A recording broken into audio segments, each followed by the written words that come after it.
El pastor me dijo que me levantara, el pastor de jóvenes, porque había gente que me quería saludar, y recuerdo que cuando volví a ver había una fila como de unas 75 metros de personas que me querían saludar. Y me decía, así te dice Dios, que el día que vengas a los pies de Él, todo, el mundo va a saber quién eres. Y dices, hoy ya 7,000 personas saben quién eres y quién eres en Cristo. Recuerdo algo para que no se me vaya.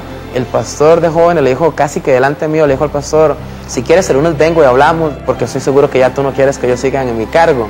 Y se le tiró y lo abrazó y le dijo que estaba orgulloso de él, porque había sentido que él no seguía a un hombre, que seguía al Dios al que él predicaba.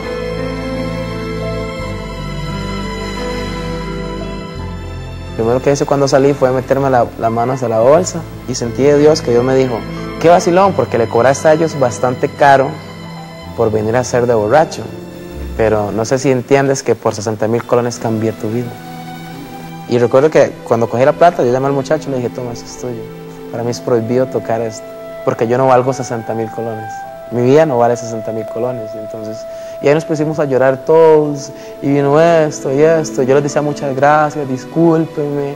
Yo en entrevistas pasadas he dicho que tenía como unos 6 meses de no hablarle a mi mamá, pero yo creo que era, si no un año, un poco más.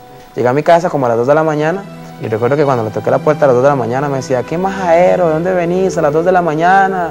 ¿Y qué querés? Y cuando abrió la puerta, nada más le dije que la amaba mucho y que la quería, que le había entregado mi vida a Dios. Y sí, ella me dijo que también me amaba, igual como mamá. Y pues yo sí me quitó las malas palabras desde el día que me convertí, me las quitó. Al día siguiente yo dije, no más, ya no más. O sea, ayer me sentí como me quiero sentir todos los días. No quiero estar más solo, empecé a llamar a gente, me decía, mira, tú no puedes quitar el contrato, yo no tengo a quién llamar, ya tú empezaste, y demanden si quieren, ya no más, y no más, y a Dios gracias, nunca recibí una demanda.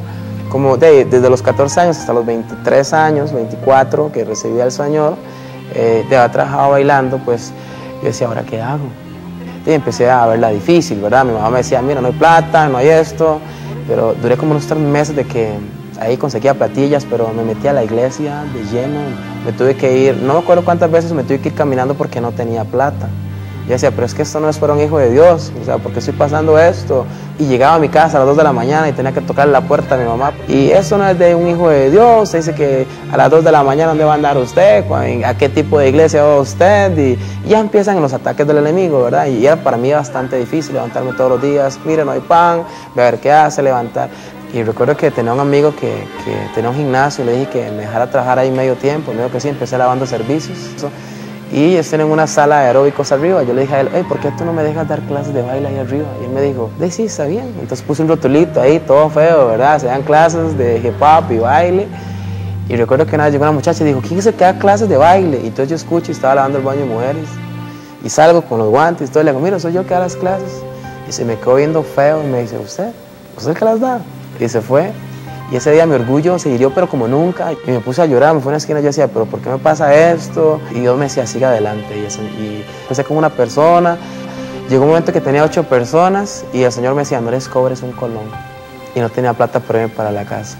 Y otra vez a caminar para mi casa. Yo, Señor, pero era como el pan de cada día, ¿verdad? En Costa Rica hay una iglesia muy grande que se llama Oasis de Esperanza. Me llamó el pastor de jóvenes, Eduardo Vargas, recuerdo ese día que me dijo, mira, me han hablado mucho de ti y quiero que me monte la producción de Discípulos 2006.